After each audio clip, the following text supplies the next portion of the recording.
Is she the one that speaks English or the other one? Yes. The other one, she's the one running. Oh no! Twin sisters Ursula and Sabina Eriksson sprinted into oncoming traffic on England's M6 motorway, leaving bystanders in shock. Once the first girl had run out, the second one, for some reason, also decided she was going to run out into the traffic as well. Days before the incident, the twins travelled from Ireland in the US to meet in Liverpool. They were overprotective of their bags, prompting concern from police. My main concern was that there was a bomb in the bag.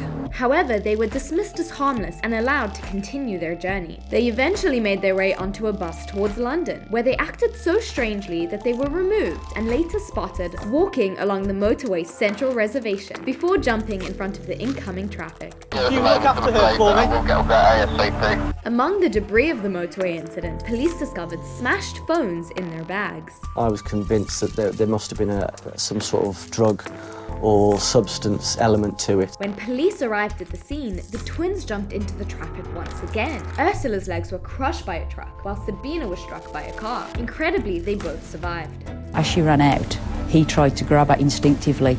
Luckily for him, her jacket came off, or else he'd potentially have been in the carriageway as well. Stay still for me. Keep your head still. Keep your head. She's very delirious. They're gonna steal my organs. It's okay, my love. Once Sabina regained consciousness, she clawed at officers, screamed about stolen organs, and punched a police officer. Right, don't get going anywhere, okay? Just chill. Where's Paul? Stay. Oh, why do you steal me? Stay still. Why do you steal me? Oscar Tango 3-2-8. No! It took 6 officers and bystanders and a sedative to restrain her. You alright? Yeah, I got. Ursula was hospitalized, but Sabina, appearing unharmed, was taken into custody. We say always in Sweden that an accident rarely comes. Usually at least once more following. There's 2.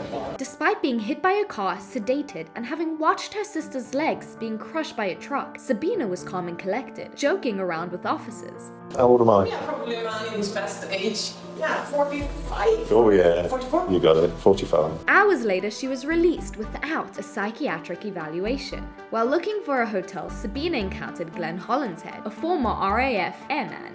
She seemed quite open and warm, but then in the quiet moments, she was getting quite paranoid. Glenn offered her shelter, and less than a day later, he was fatally stabbed and collapsed in front of his neighbor. His last words were, "Look after my dog." But sadly, Glenn was in the wrong place at the wrong time, trying to help somebody who was evidently, in my opinion, a psychopath. Sabina fled the scene, hitting herself with a hammer and throwing a roof tile at a bystander who tried to help. Her hair was like matted with blood. She started getting angry, she was kind of grunting at me. She hit me over the head and then she ran to the overpass. Her escape ended when she leapt 40 feet from a bridge, breaking her ankles and fracturing her skull. Yet again, she survived. Now, if Sabina Eriksson was genuinely and provably mentally ill, she's more to be pitied than scorned. At her trial, Sabina pled guilty to manslaughter, citing diminished responsibility due to a folie à deux, a shared psychosis that she claimed stemmed from Ursula's influence. Folie à deux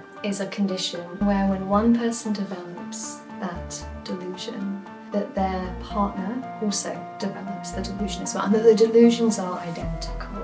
Sabina served just 5 years in prison and vanished after her release in 2011. Ursula returned to the US, leading a quiet life.